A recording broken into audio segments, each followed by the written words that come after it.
Oh, what is the upskis, everybody? Welcome back to another episode of the GxGamerCast. We're on episode 195 of my little gaming show where once a week I just has to talk about video games, whether new video games that I'm playing today, old video games that I grew up with, it doesn't matter.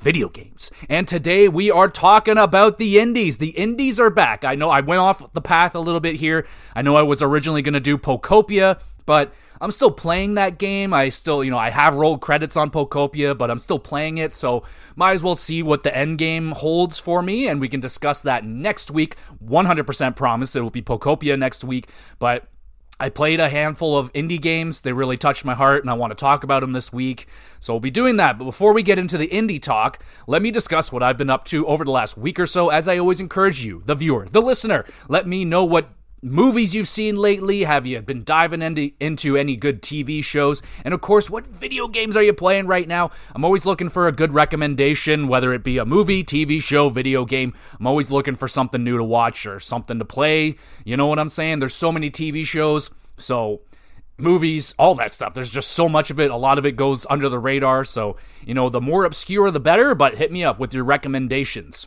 and let me know what you're playing, as I'm about to let you know what I've been up to. All right.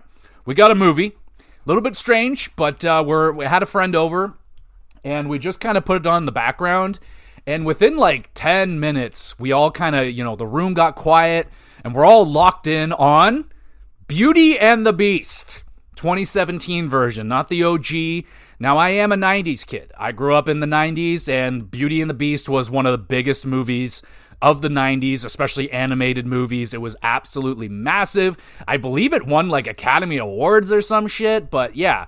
So they've been, we all know that Disney's been remaking, aka ruining all those original movies, but I have to admit, the 2017 Beauty and the Beast is actually pretty damn good. I was impressed. I was actually really impressed.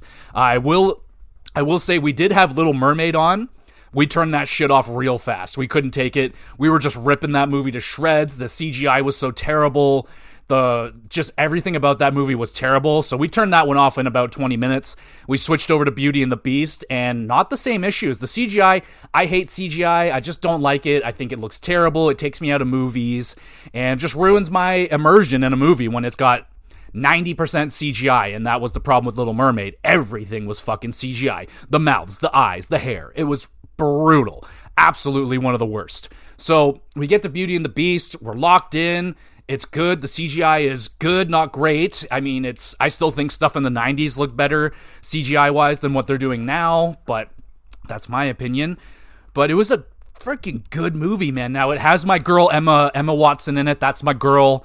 I love my Emmas, Emma Stone, Emma Watson. Those are my girls, and I haven't seen it yet, so, I was invested. I actually got pretty into this movie, maybe got a little emotional here, especially when they sang Beauty and the Beast, man. Like, that shit just fucking took me back to the 90s when I was just a simple kid, and things were so much simpler and easier, but man, it was actually really good. Really well done movie. Looked good. The songs were mostly good, like, they didn't veer off the track too much from the original songs, which is good. I think that most of them were fairly untouched. They might have added in a verse or two that was different. Nothing bad there. The characters were fun. It was funny. It was charming. Yeah, it was emotional. Like, it really tugged at my heartstrings a little bit there. And oddly, I would recommend checking out Beauty and the Beast, especially if you did love the original. I think this is a really well done remake, especially compared to some of the other brutally done remakes that they have done. This is definitely one of their better ones that they have done. I'm gonna hit it with an 8 out of 10. I thought it was a great little movie. It's still got nothing on the original Beauty and the Beast. It's way better. I would recommend to watch that. And for some reason, they managed to make this movie over 2 hours long. It was like 2 hours and 20 minutes. I wanted to throw up. Like, I fucking hate this. Why does every movie now have to be 2.5 hours long? I look at my original Beauty and the Beast, boom, hour and a half.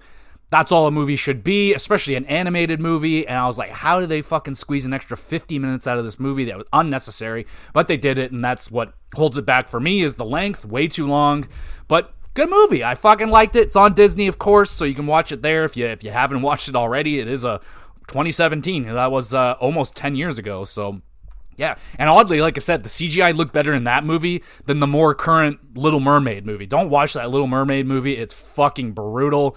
Watch the original. The original is incredible. You can't go wrong. Plop your kids in front of that. Don't make them watch this terrible CGI, barely real slop that they've been putting out there, except Beauty and the Beast. You can watch that one, but still watch the originals. All right, let's move on. Watching Peacemaker Season 2.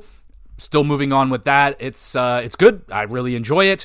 I want to watch more of it. Same thing with Invincible. I'm struggling with Season 4, y'all. I'm really struggling with Season 4. Put on an episode the other night, fell asleep, woke up, and I don't know where I am anymore. I'm like, fuck. I was like, oh, geez. So I'm going to have to figure out where I am in the episodes. But I think I'm on like episode 6, maybe 7, something. I don't even know anymore. I fell asleep, and that fucked me up. But not a good sign, man. Like, it's not a good sign if the show is putting me to sleep.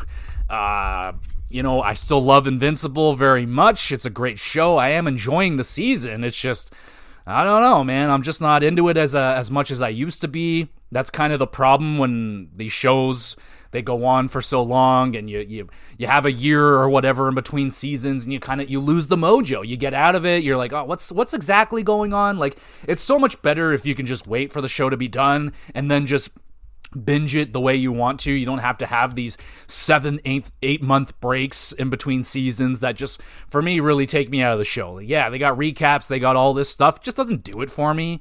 I got to be in the mode. I got to be fucking right in there with everything, and recaps just don't really get me back into the show. But it's still good. I still recommend it. It's on Prime. If you haven't started watching it, I don't know how many more seasons they're going to do. I have no clue. I imagine they're going to keep going after season 4. I haven't finished season 4, so I don't know if there is a nice cherry on top of it and it's done, but wouldn't be a bad time to start Invincible, but I would recommend maybe just waiting until it's done. And yeah, all right, let's move on. We got Starting 5 on Netflix. So this is the show about NBA players, basically like all the other sports, following F1, golf.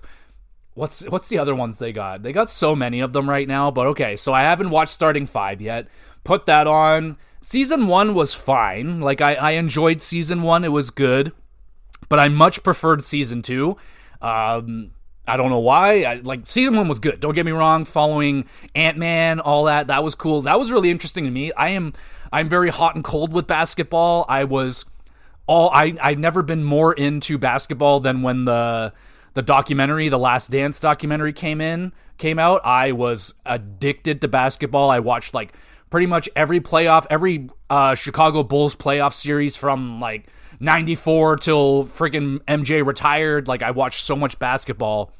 And of course, I watched the Raptors win the championship in 2019. And since then, since Kawhi Leonard left Toronto, I haven't really been invested in basketball. And that's a long time now. That's like 2020. So yeah, 6 years I haven't really been watching basketball. Mostly because the Raptors haven't really been relevant during this time here. Like, they're getting better now, but they're still not championship caliber. They just don't have that super duper star. But anyway, it was fun learning about some of the new superstars that are coming into the league. They were following around some of the older superstars, and just, I guess they're all pretty much superstars. Everyone they follow is like a superstar. But season 2, I felt like, I don't know, just the people they followed were maybe a little more interesting. Tyrese Halliburton. They were following fucking James Harden, man. That was fun. Like, James Harden's a fun guy. He gets a lot of hate. I understand it, but he was fun. He was very enjoyable throughout the show. He's definitely not the James Harden that he was, say, maybe 10 years ago, where he's probably partying really, really hard. He's calmed down now. He has a child, or two children, or another one on. I don't know. He's got children now, so the party days for him are cooled off. But he was still a fun guy to watch. It's fun watching the drama unfold as the season plays out. It goes all the way from the beginning of the season to the finals. Whoever wins the finals, they'll tell you all about that. It's pretty fun, seeing certain players, especially in season 1. Spoiler alert, but the Boston Celtics won the championship. It was fun following around Jason Tatum and seeing him finally get that championship, the elusive championship, the one thing he's really been missing from his from his career, like that's kind of what all the haters have to say about this guy. They have nothing negative to say other than he doesn't have a championship. Now he has the championship, so now the haters got nothing to say. So, but they'll find something. They always find something. Oh, you only have one championship. MJ's got 6, and blah blah blah blah. But it was enjoyable. I thought it was an enjoyable show. Season 1, I'd probably go 7 out of 10. Season 2, I'd go 8 out of 10. Those are streaming on Netflix, and if again. This goes for all of those shows, the F1, Drive to Survive, fucking golf. You don't have to be into basketball. You don't have to be into F1 to watch these shows. They might get you into it. Like, these are the shows that, if you aren't into basketball, give this a shot. Might open your eyes to the game a little bit, and you might get into it. For me personally, I'm still not going to be watching basketball like the way I was a few years ago. I might pop on a playoff game, even though the Raptors are already out, but I might still put on the finals or something like that just to see what's going on. And yeah, but starting 5, pretty fucking good. All right, what else we got? That's it for TV shows and all that stuff. Let's talk video games. All right, we got a video game that I am not going to finish. This is very rare. I rarely do this. When I start a video game, I intend to finish said video game. But I started up Dragon's Dogma, Dark Arisen, on PlayStation. And, yeah, I put in about 6 hours on that game, and I called it quits. I said, no thank you. Now, it's not a bad game, but it's definitely got some problems with it, for sure. Like, the traveling is garbage. The balancing is absolutely garbage. Like, from 1 second you're fighting an enemy, everything's fine. Then 2 seconds later on the exact same path, you're fighting this impossible enemy that can kill you in one shot. And then the quick save feature is terrible. Like, it doesn't fucking save you at all. Like, you die, you're gonna travel all the way back, and there's a lot of traveling. The combat was decent. Like, nothing wrong with the combat. I chose a Strider, so it's like bow and arrow and a dagger situation. So I'm shooting the bow and arrow. It's pretty fun. Playing with the combat, it was good. The music was good. Graphically, it was whatever. I mean, it's an older game. I'm not really going to give it too much shit about it graphically. I know it wasn't like a great looking game when it came out. It's not a bad looking game today. It's just not a good looking game. It's not going to blow you away by any means, but yeah, man, some of the mechanics of that game just weren't tickling my pickle. I didn't like traveling. I didn't like kind of how the quests were set up. I really hated the balancing of the game, how the enemies were just so fucking all over the map, man. Like, some of them are impossible to kill. Some of them are easy to kill. And I also hated how little damage I was doing. I felt so incredibly weak.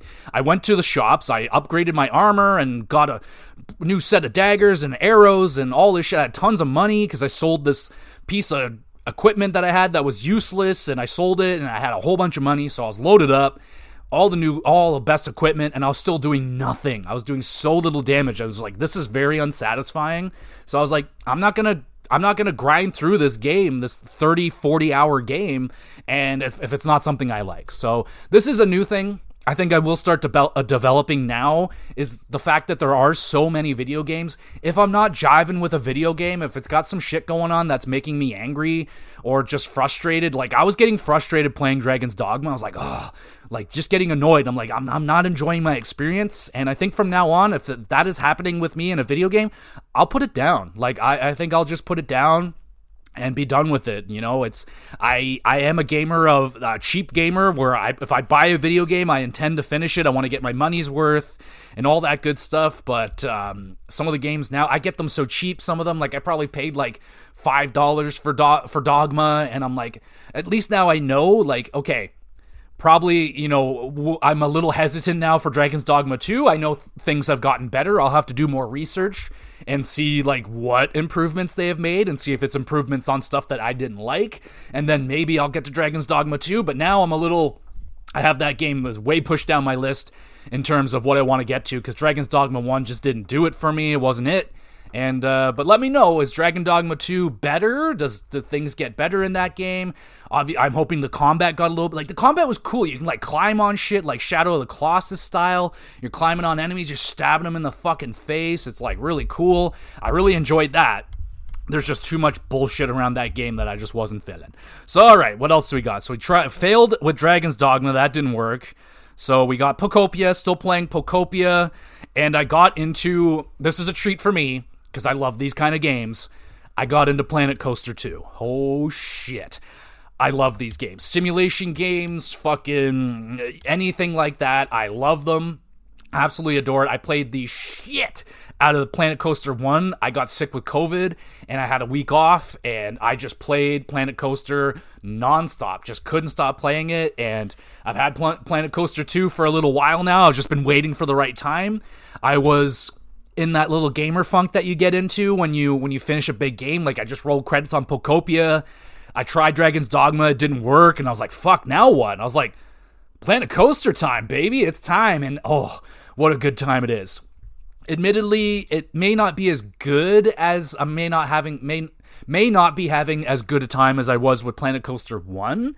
They didn't really add a lot into this new game. They added in, like, you can do water parks now, which is actually really cool. Really enjoying that aspect of the game.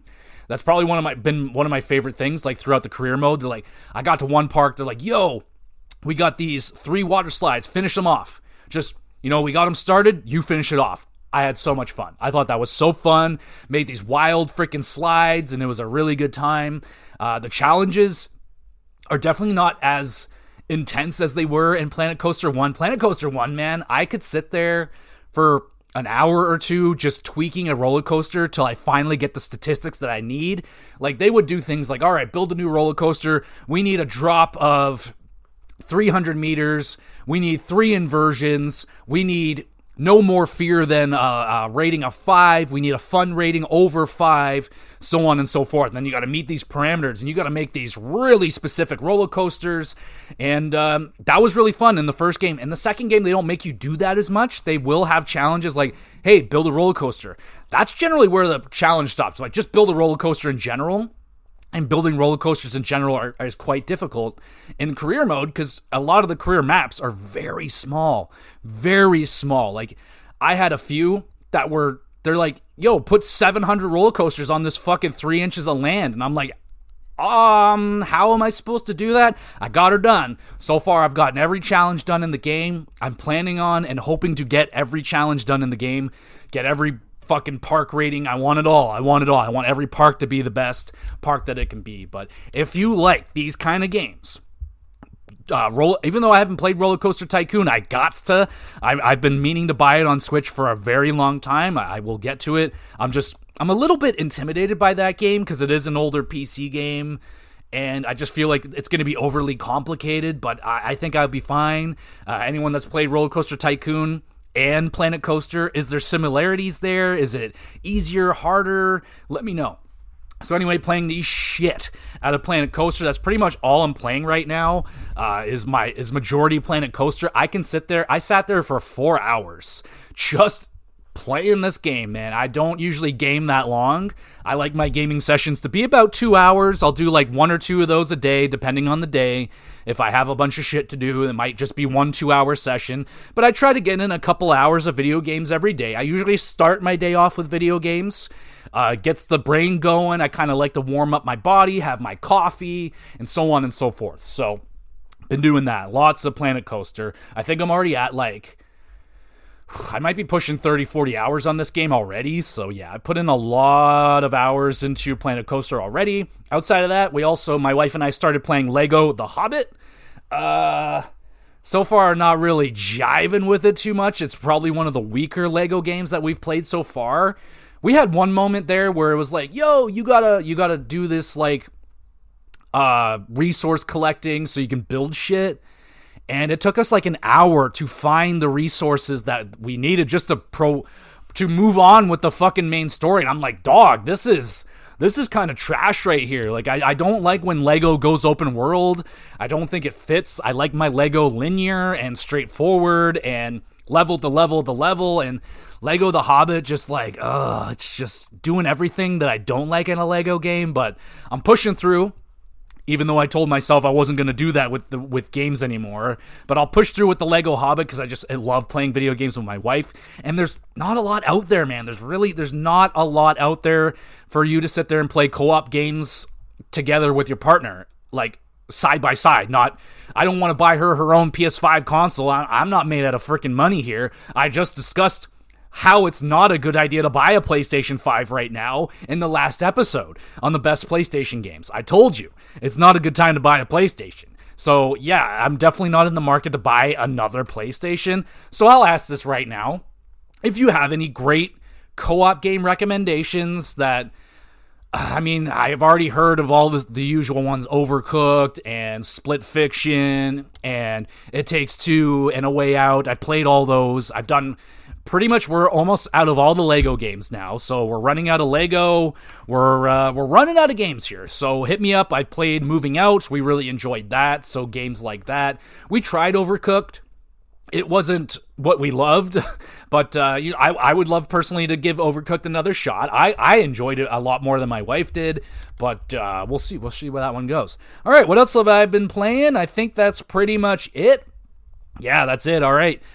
Let's get into this, y'all. We got 3 indie games we're going to talk about today. I'm going to be talking about Celeste, Mixtape, and Sword of the Sea. I think that's what it's called. Sword of the Sea. Yes, sir. So we got 3 indie games here. 3 they're pretty different from each other. And this is going to be interesting. Mixtape just came out, so I'm excited I rarely get to talk about brand new video games on this podcast. It's not usually what I do, but we're going to be talking about a brand new video game. So let's get into it.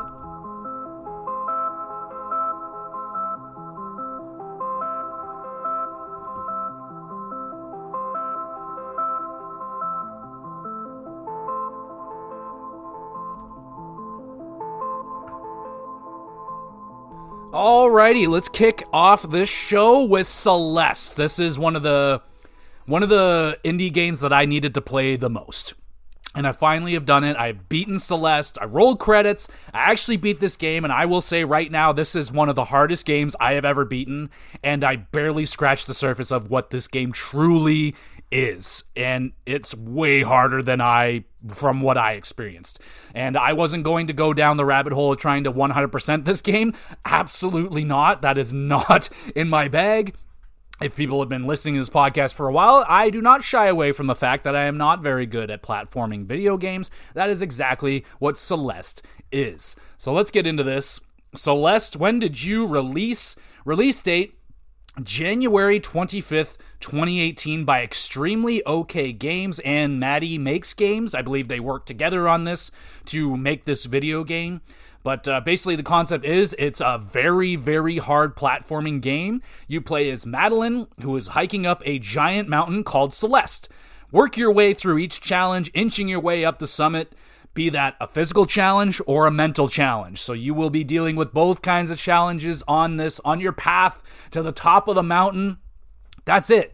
It's a simple story, but it's done very, very well. And I look at games like Mario, and I'm like, why can't you tell me a good story in your platforming video games that isn't just, Bowser, Peach made a cake, and Bowser stole it, and now you gotta go save her. That's been the story for 40 fucking years, and why can't you do anything different? I'm so tired of it. Anyway, the story in this game, touching. Very touching. It's very well done. It's simple. It's effective. And me, as a person that has dealt with mental health my whole entire life, it was touching. It was a really nice story, and I enjoyed it. So leave it at that. I'm not going to go into depth of the story of what happens, but it's dark. It gets dark. It's a story that brings you down to your lowest point. But you battle your way out, man. The same way that we do as human beings, man. We go down, but we come back up. We get back up and we keep going. We always keep going.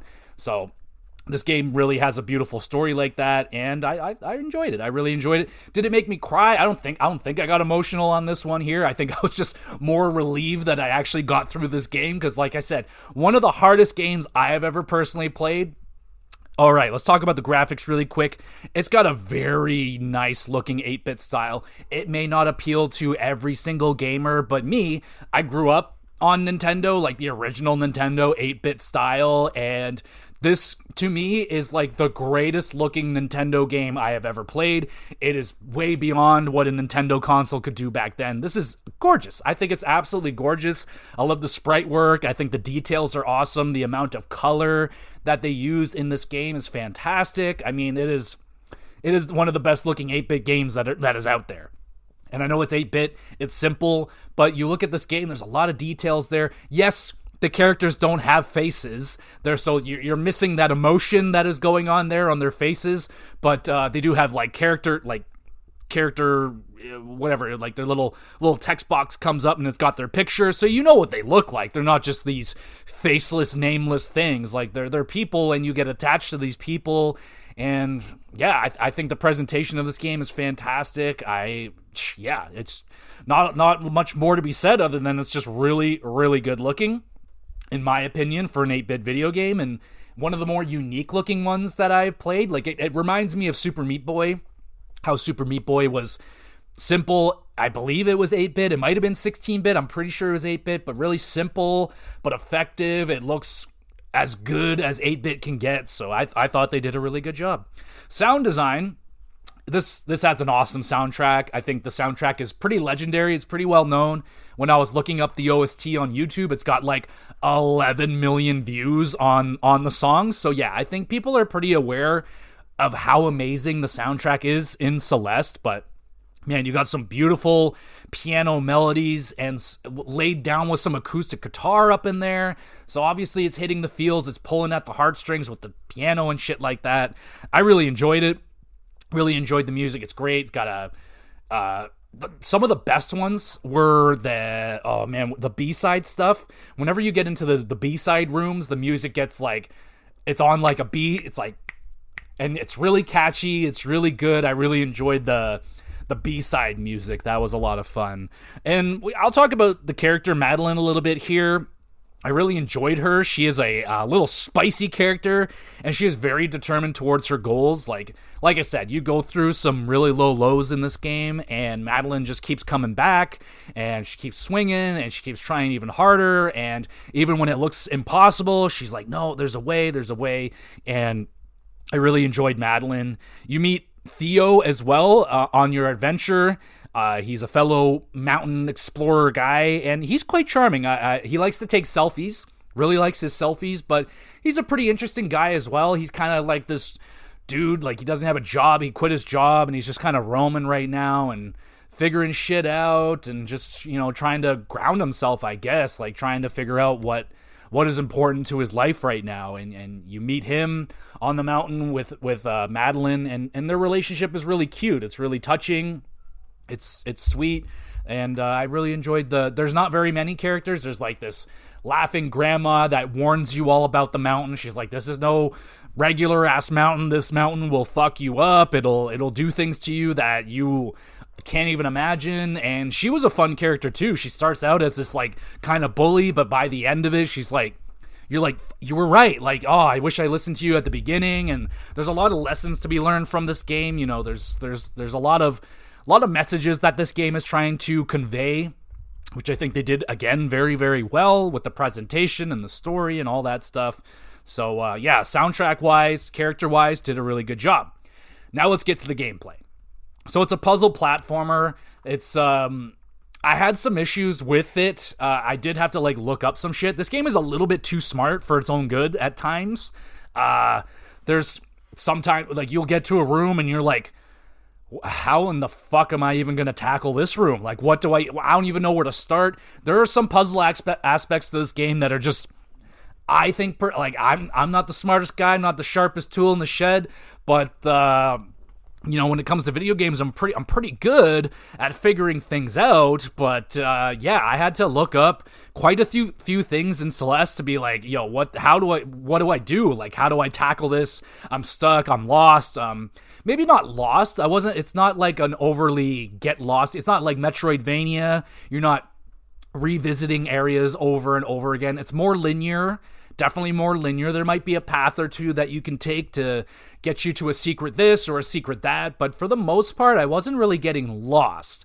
But I had a lot of trouble on like what to do. So I don't know if that's a me negative or if that's a video game negative. I've definitely, when I looked up some of the solutions to these puzzles, people were like, how the fuck am I supposed to figure that out? I said the same thing. I'm like, how the fuck was I supposed to know that? Like, there's the one that comes to mind is there's like a platform that moves, and sometimes you got to direct it into some areas that I wasn't even thinking of, and I'm like, I didn't even know you could do that kind of shit, because the game doesn't even show you that you can do this kind of stuff. Like, I didn't know the platform could go through walls and all that. I had no idea, so I wasn't thinking that way. So I think it is a little bit on the game and a little bit on me. I think it's both of us, but yeah, I had some troubles.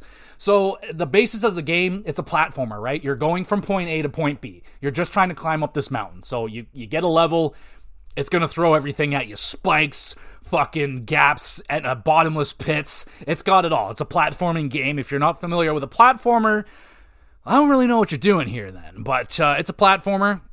So one of the draws to the game is there's these strawberries all throughout the game. And these strawberries are fucking crazy. They're equivalent to, I think it's the Band-Aids in Super Meat Boy. You don't have to get them by any means. They have absolutely nothing to do with your completion of this game. You can get as little strawberries as you can get, as little as I did. I got like 23 strawberries out of the 150 or something there are. If you want to get the strawberries, that's what's going to take this game from very difficult to extreme. Like, hardest video games out there. Extreme. Like, I'm not kidding. It is crazy. Some of the jumps they expect you to do, like, if you think Mario The Lost Levels was bad, watch some of the shit they make you do in Celeste. That's all I'll say. But some of the strawberries you got to collect along the way are so very difficult. Absolutely ridiculous. Like I said, I got like 20 of them. I pretty much avoided them like the plague. I would get into a room, and if it was a strawberry room, I'm just turning around, because I'm like, this is extra. I don't have to do this. I don't have to put myself through this. And I would say 90% of the strawberry rooms that I got to, I had no idea what to do. I'm like, I don't even know. The strawberry's up there. There's 7,000 spikes around it. There's no platform. I don't know how to get up there. So I wasn't going to put myself through that. If I was, I would follow a guide and let the guide do it. Because from what I saw of the guides on YouTube, people fucking own this game. Like, they are so good. Like, I couldn't imagine the hours that people have put into this game to get that good. Like, it's insane. So you have the strawberries. There's also B-sides that you can collect. They're like these little cassette tapes. I collected more of those than strawberries. Well, not really. There's not anywhere near as many B-sides. B-side is basically every level has a B-side, and when you finish the game, you can play the B-side version of said levels, and they're incredibly difficult. I tried one B-side, could barely get past the first screen, so I'm like, I'm good here. So, you're gonna die a lot in this game. You're gonna die a lot in this. The game tracks how many times you die. I cannot wait to tell you how many times I died in this game. It's embarrassing, but it's a lot. Take a guess right now. Take a guess. 700? Nope, you're not even close. 1,000? Get out of here. Forget it. Way higher than that. So that's where we're pushing. That's the ballpark we're in right now. So you're going to die a lot in this game. Deaths are normal, not a big deal. You respawn instantly. You right back to the nearest platform that you jumped off of. So it's instantaneous. You die. You're right back to where you were. You don't have a lot of... There are some jumps that are really long, and they expect quite a lot out of you. Like, the jump, yeah, it may only take 15 to 20 seconds, but doing a jump that takes 15 to 20 seconds is a lifetime in a platformer. That takes forever, and to nail that 20-second jump sometimes is fucking annoying. You know how it goes, like, oh, okay, I got the beginning part down, now I just gotta get this. Well, all of a sudden, now I suck at the beginning part again, and you're like, fuck. So you get a lot of that where there's a lot of trial and error. There's a lot of just try again. You got to make these jumps are very perfectionist. Like, there's very small, minimal room for error in these jumps. So yeah, you're going to die a lot. It's okay. I died an embarrassingly amount of times. My wife couldn't even believe it. I was like, yeah, that's how many times I died. So anyway, use the square button to get like a little aerial boost, which is nice. Eventually you get 2 boosts, so that just makes the game really crazy. You can do some really insane jumps with this.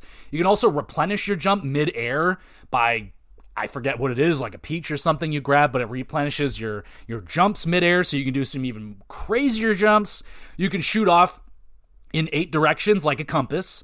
It can only be used once before touching the ground again. And like I said, there are power-ups to give you more jumps. But yeah, you have a nice 1-2 jump, then like I said, later in the game you get a 1-2-3, so there's quite a lot you can do. I got really intimidated when they added the second jump. I'm like, oh fuck, like this is gonna be crazy, some of the jumps that they're gonna make me do. You can do some of the classic platforming stuff. You can do wall jumping.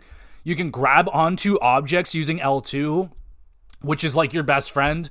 Always have your finger over the L2 button, because you'll make a jump and you may grab onto something, then now you're like, fuck, where do I go from here? Like, you're just holding on for dear life, and there's a limit to how long you can hold on to things before you slip off. So yeah, you got to be quick thinking when it comes to Celeste, for sure. You got, what else you got? Oh, okay, so the game also uses inertia.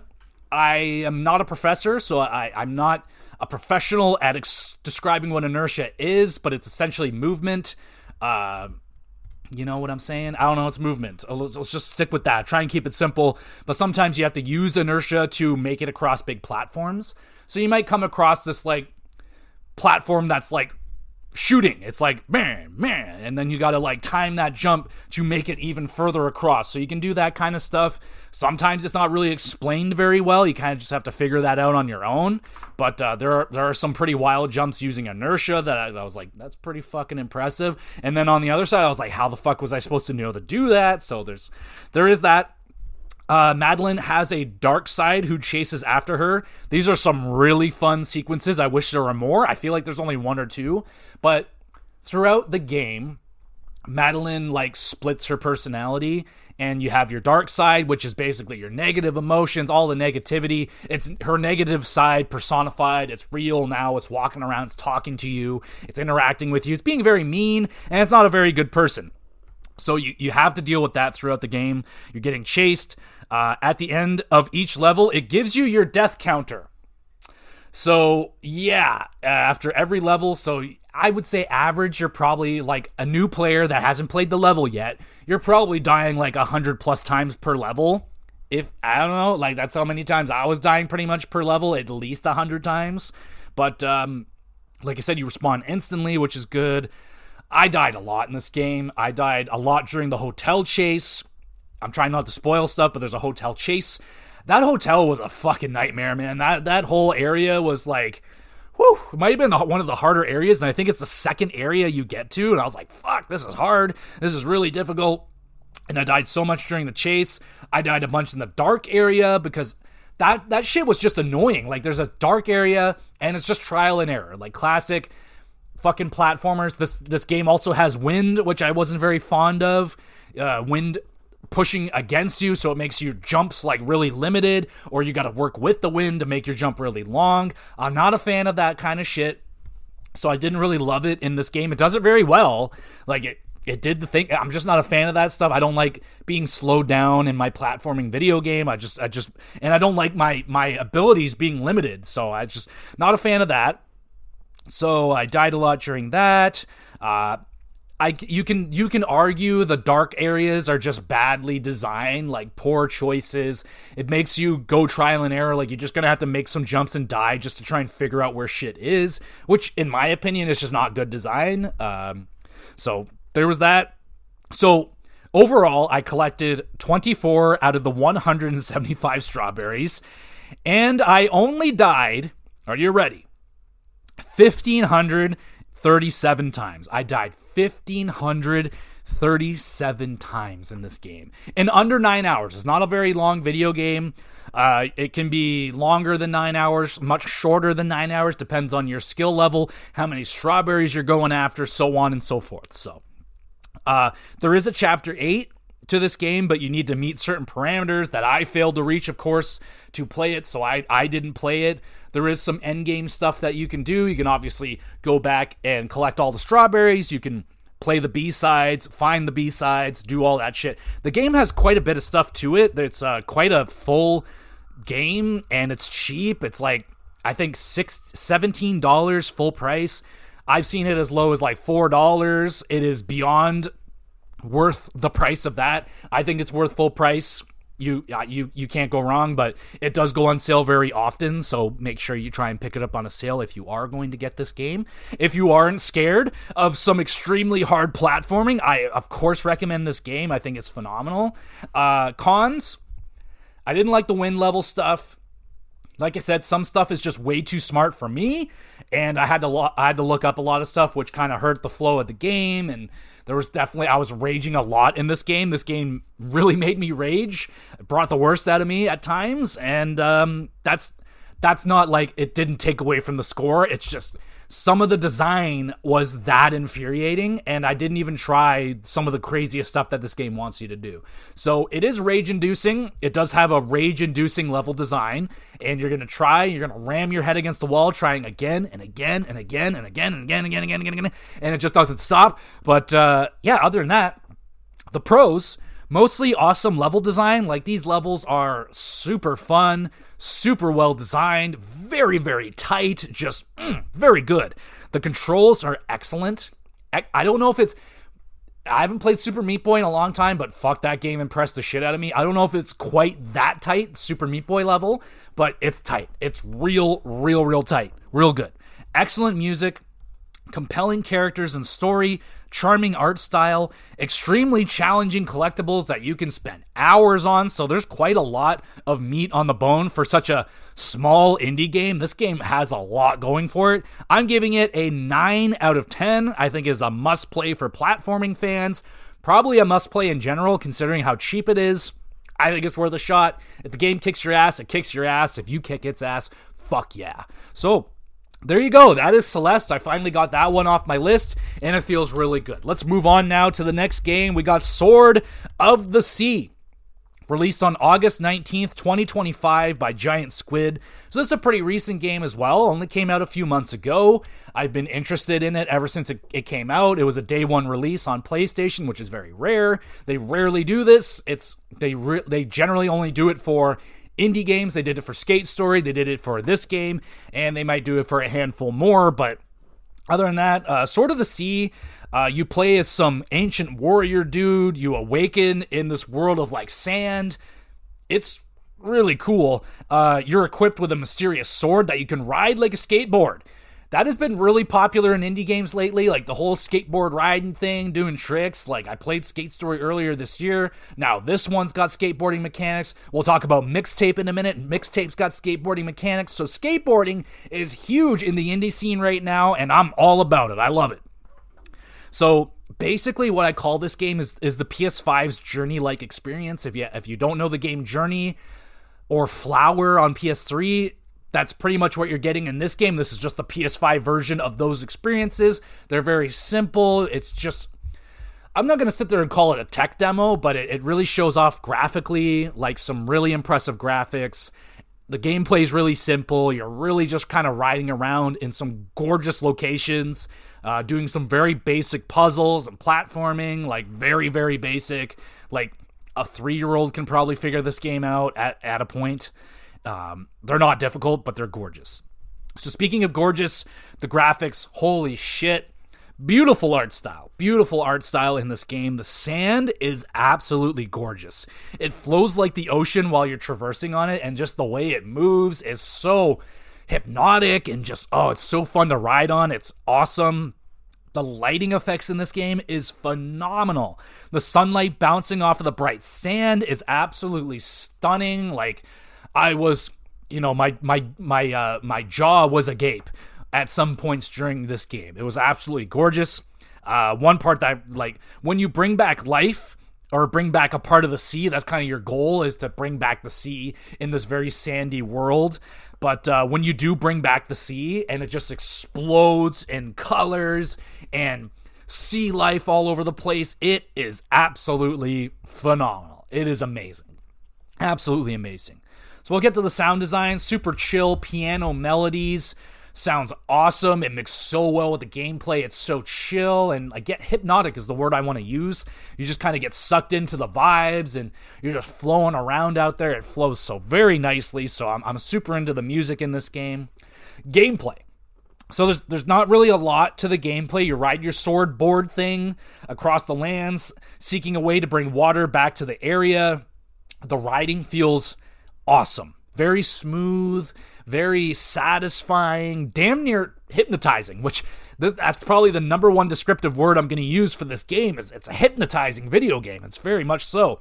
You'll ride sea creatures at times, and it's also great. Feels good. You move really, really fast, which, again, feels really good and satisfying.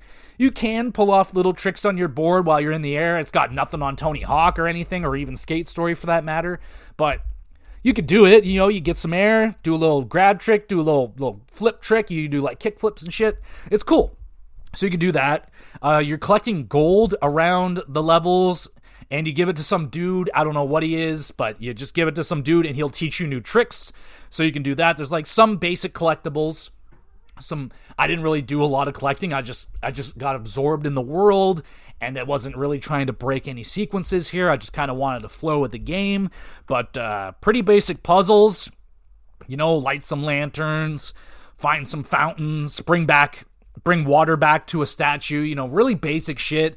It'll like point you in the direction to go. It's like, hey, over here, over there. Like it's I'm not gonna say it's hand-holdy to the point of like, why am I even playing this? Like there's no challenge whatsoever. Like there really isn't much of a challenge. It's just more of a vibe, this game is. So what else do we got? Basic platforming sequences. They feel pretty good. Nothing crazy, nothing bad. It's got nothing on Celeste. Like you're not doing any platforming to that level, that's for sure. There's a little bit of combat in the form of a boss fight against a giant sea serpent thing, which I thought was the best part of the game. But again, it's very, very basic. It's nothing crazy. Some collectibles to find. And this was a nice and short experience. We're talking just a little over 2 hours. So I beat it in one sitting for myself personally, and I thought it was awesome. All I have to say negatively about this game is that, yeah, the mechanics are really basic. Like it's barely a video game. Like you're not really, there's not really much of an objective here. There's not really much of a challenge here. There's not really any of that, and not much replayability.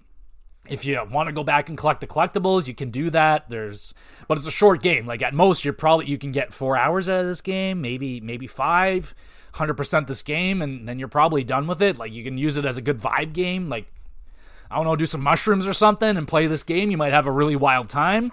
That could be something.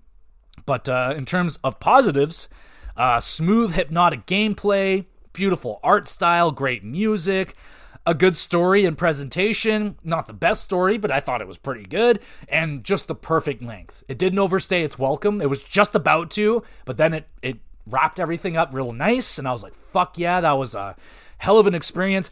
8.5 out of 10. All right, and let's finish it up with one of the newest games out there on the market right now. That is Mixtape. All right, so Mixtape released May 7th, 2026 by Annapurna Games. And the concept of this game is that you are living the last day of high school summer before you go off to college, or you're going off to do your big adventure. Stacey Rockford's going off to pursue her dreams. So this is your last day all together in your hometown with your best friends, and you got to make it the most special day of all time, right? So that is basically the concept of this game. The main character is leaving for New York the next day, so time is limited, and there's a big old beach bash that you gotta get to, but you need to get some booze for that thing. And obviously you're playing as underage teenagers, so you can't get booze easily. So that is your big challenge for the game, is to go out and get that. So graphically, this game is very unique. I don't know how to really explain it. It's almost like stop motion. Like, it's not quite as slow as stop motion. Like, it's more fluid than stop motion, but it really, all I can compare it to is stop motion, because it's like a little bit like robotic-y looking kind of movement, but it's really awesome. It looks so fucking good, and there's lots of colors. I feel like they nailed that final day of summer vibes. Like, they nailed the feeling, the sunlight. They just nailed the vibes of what it's supposed to feel like on your final day. Like, a lot of us here have experienced that final day of summer before you got to go back to ski, and you got to make the most out of those days, right? So a lot of people, they'll go to the beach, they'll go to a theme park, they'll do something big grand finale for their last day. And that's essentially, I think they nailed that feeling in this game, this little town that you're in, this just very sweet, nice, simple town. There's probably absolutely nothing going on. It's super boring, but it's super safe and wholesome and all that shit. Nice forests and trees all over the place. It's a gorgeous little town. I really enjoyed exploring it and being a part of it. Hell yeah. All right, so sound design. Oh boy, this was one of the big drawing points of this game, is that they were going to put together a soundtrack of licensed music. It's just filled with tons of licensed music, so I'm not going to be using music from this video game, but they are bangers.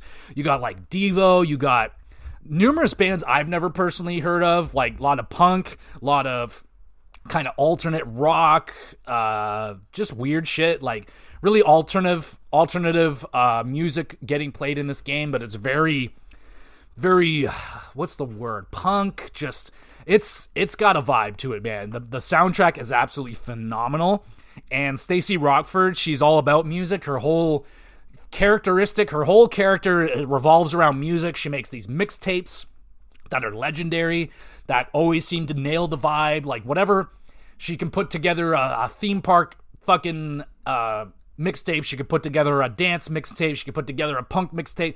Any mood that needs to be met, Stacey Rockford's got it down. She knows what song, she knows what band, she knows what order to put the mixtape in. She knows exactly what she's doing, and that is exactly what she did for this day. She made a playlist specifically designed for the final day of summer, and you were working your way through that playlist throughout the game. She's like, hey, we got X band from 1983, and she tells you a little bit about the band, and you're like, oh, so cool, man. Like, I'm a huge music junkie. I've watched so many music documentaries. Like, man, I've admittedly gotten away from that recently. I have a lot of documentaries stacked up that I need to get to. Red Hot Chili Peppers, for example. Oh, gotta watch that one. Anyway, the music, the soundtrack is excellent. It's not like original by any means, but the way they put it together, excellent. My only complaint is, where the fuck is my guy Don Henley? Where is the Boys of Summer? That is the perfect final day of summer song, and it's not in this game. I was devastated. I was like, what? You don't have the Don? Oh, so missed opportunity right there. The characters in this game are excellent. Excellent characters. You get super attached to these characters. This game is basically a living movie. Like, a movie, it's just, the concept is the movie, and you're playing a live action, you're just playing a movie. It's really, really something. But the characters in this game are excellent. So you got Stacey Rockford, we talked about her, she's the main character, she's who you play as, and she's very punk, she's very metal, she's awesome, man. She's a really cool character, she's got a lot of pizzazz to her, and I got very attached to these characters. You got Cassandra, Stacey Rockford's best friend, and there's some drama there, because Cassandra is very upset that Stacey is leaving. They have a planned road trip that was going to go down, and that's all scrapped now because Stacey Rockford's leaving for New York to chase her dreams. So Cassandra's pretty pissed off, and you can feel that energy from her. Even though they're still friends, there's that energy, there's that negative energy there throughout the game, and Cassandra's meeting new people, and that's making Stacey a little jealous and so on and so forth. But then you got Slater. Slater is the fucking homie, man. He is so chill, just the chillest guy. Like, he probably smokes fucking pounds of weed every year, but man, he is just a chill guy. He's metal, he loves his music, he can draw, he's creative, he's a very good fucking character, man. Slater might be my favorite character in the game. He's just so chill, nothing seems to bother him, nothing just bothers this guy, and I love that. The voice acting is excellent in this game, brings the characters to life. Absolutely phenomenal job with that. Now we get to the gameplay. It's not a lot going on. I call it a playable movie. It's it just feels like you're playing scenes of a movie. You ride your skateboard around, pulling off little tricks. There's a theme to that. Like I said, that is a very popular theme in indie games right now, is skateboarding. It's just the vibe in indie games right now. You hang around being nostalgic, just remembering old memories from you guys growing up, listening to music. You hanging out with the homies, making slushies, reliving epic memories. There's one that you get to actually play, getting chased by the cops in a shopping cart, and you actually get to control the shopping cart, and you're running from the cops, you're dodging traffic. It's pretty fucking cool, man. It's really cool. There's one part that you're just flipping off random objects and you make them explode. I thought that was really awesome. Just fuck you, boom. And everything explodes. You just kill people. It's awesome. One scene was Slater. You get very, very drunk, and you got to go into a movie, like a blockbuster basically, and you go in there just blackout drunk. You're knocking over movies. You're just fucking barely can stand up, and you got to find 3 movies to watch, and it's just carnage. Just tons of charm, tons of fucking, just so neat. And this game absolutely nailed the length. It's longer than your average movie, but 3 hours. About 3 hours for this game. I beat it in 2 sittings. It was a 2-sitting game, but the pacing was excellent. It's just built like a very, very well-made movie. There's conflict, there's turmoil, there's heart, there's funny, there's a little bit of everything in this movie. It reminds me a little bit of Back to the Future, without the whole going Back to the Future part, but it's just a high school ass movie. Nails the vibes. The music is amazing. Just hell yeah, man. I really enjoyed myself with Mixtape. The pacing was phenomenal. Cons, all I got is there's really just not much gameplay. Not a lot. But what is there is really charming and quite memorable. These things have stuck with me. The pros to this game, obviously, is the soundtrack. Great character work, timeless story done so well. We've all had, I don't know if we've all had that, but we've had that where, it's the final summer with a certain friend. This friend is moving away, and you got one summer left. I've had numerous of those. I've moved a lot as a kid growing up, so I had a lot of those final summer moments and final day moments. So I think they nailed that. It's got a pretty art style that I can't quite put my finger on, what they're doing, but they got this stop motion thing going on. I don't know what the hell that kind of, it's super unique. It's unlike anything I've really seen art style wise. I think it fits it very, very well. It just really worked. I could see this being it almost reminds me of Into the Spider-Verse, those kind of movies where it's fluid but not fluid at the same time. I don't know. I'm not a professional by any means at explaining what I'm explaining, but I'm trying my best, and it's just got a really, really unique art style. I had a blast playing this game. I thought it was awesome. Giving it an 8.5 out of 10, but I love this game like a 9, so in my heart it's a 9, but I struggle to give it much more than, actually, fuck it. You know what? It's a 9 out of 10. It's a 9 out of 10. I think this is a must play. Considering how short it is, the story that it tells is very charming. You get some excellent characters that you get introduced to that will stick with you. It's a hell of a fun game, man. And like I said, it's only 3 hours. You could probably beat it in one sitting. It's like sitting down and watching a really good movie. I was impressed. I was hella impressed. I got hooked into this game really early. The vibes just, oh yeah. I was very excited for this game when it got announced, and I knew it was coming. It's out on Game Pass right now, so you can play it on Game Pass day one like I did, and it's worth your time. Absolutely worth your time. It only wants a little bit of your time. You can get it done in no time. It's not really replayable. Once you know the story, there's not collectibles out there. There's not really any alternative paths. There's not any alternative choices that you can make. It kind of is. You can rewatch it like rewatching your favorite movie. If you just want to go through it again, you can absolutely do that. But there's not going to be anything different there. So that's another negative that I can put on it. But other than that, I'm still rocking a 9 out of 10 on this game. This game's awesome. I think it's just, fuck yeah. I really enjoyed it. It's exactly what the doctor ordered. A perfect palate cleansing game. You just get off a big Elden Ring or Baldur's Gate 3 and you just need a little transition to the next game. Boom, Mixtape is your game. You can't go wrong with Sword of the Sea either. That's another really good palate cleansing game. Celeste is not really a palate cleansing game because it's so difficult and rage inducing, so it's not really a good palate cleanser, but it's a phenomenal game in its own right. Damn, dude. that was a fun episode. I got 3 indie games into this one. They had a little bit more meat on the bone. Like, if I really, really wanted to, I probably could have got a whole episode out of Celeste, but I like to do it this way. I like to talk about as many indie games as I can on this podcast, because I still feel like indies don't get the love that they deserve. They're still some of the best experiences I've ever had in video games is from indies. Like, I say this every time. If you haven't played indies yet, like, you have to. Like, if you cannot call yourself a gamer if you haven't played indie games, because it is so important, I think, indie games are, and it's kind of the last, like, that's where you get the real creativity, that's where you get the real motherfucking creators, and they create an experience that is unlike anything else that's on the market right now, and that's why I love indie games, because they're unlike anything else that I'm playing. They're a real nice palate cleanser, they're a real nice change of pace.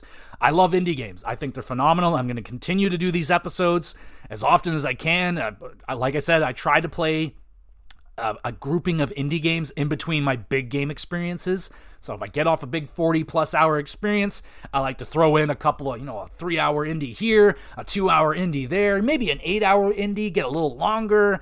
And but man, indie games, you cannot go wrong. There's so many amazing indie games out there, and I'm still looking for recommendations. Hit me with recommendations. Do your due diligence. Listen to the previous indie game podcast. Listen to this podcast in general, and just learn about some of the games that I haven't played, and hit me with some amazing recommendations. I would love some indie game recommendations. I need more. There's never enough indie games. They're awesome. I just love them. So there we go, everybody. That's another episode down. Thank you so much for listening. You the best. You want to be even more of the best, make sure you're reviewing the podcast. Share it around with a few friends, maybe an enemy or two. Why not? And yeah, you can listen to any of these episodes. They age like a fine wine. Just go on Spotify, put in Gamer or GX Plus Cast, and whatever topic. Put in GX Plus Cast, Final Fantasy, GX Plus Cast Top 10, GX Plus Cast Best of, and you will find episodes all out there. There's almost 200 episodes now, so there's a lot of meat on this bone. If you want to get onto this podcast, there's a lot of content here. I do have other, like I used to do a wrestling and hockey podcast. You don't have to listen to those. They're out of date. They're irrelevant, so you don't have to listen to those no more. If you do, you're awesome. Like, thank you so much. That's amazing. But other than that, I got my YouTube channel, GamerGX Videos.